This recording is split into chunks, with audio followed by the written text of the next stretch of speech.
presented by Monabic Music.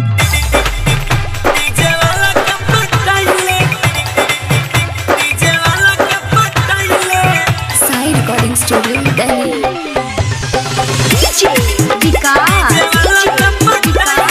Singing by Gaurav Thakur. खिल जैतोगे तो हर चढ़ली जवानी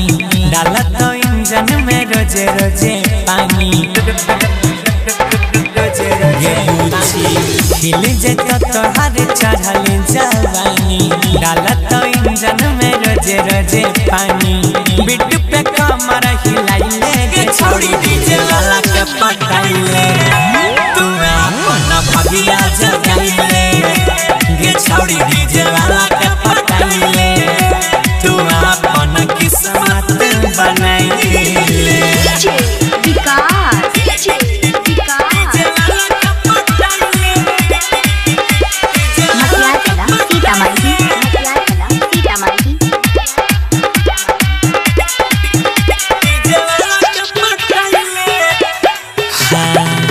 लागै छै साचे में डार्लिंग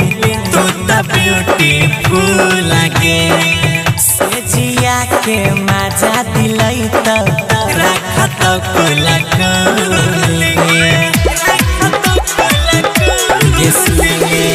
लागै छै साचे पता रखी तू त ब्यूटीफुल लागे सेजिया के तोरा मजा दिलै त रखत लगे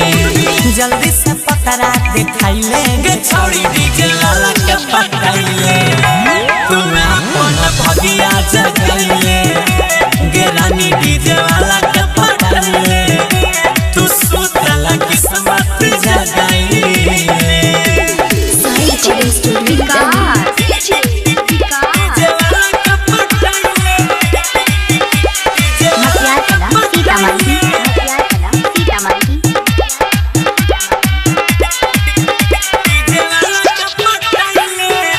गे छौड़ी नाचल तनच के देखावे ऐसा नहीं मिलता चांस के गौरव ठाकुर के गाना बजाई के करल करी है रोमांस गे गोरखी नाचल तनच के देखावे ऐसा नहीं मिलता चांस के गुड्डू सनी आज डीजे बजाइतो हनी करत रोमांस गे सोनू के सीना में सटाइले गे छोड़ी डीजे वाला के पटाइले तू अपन भगिया जगाइले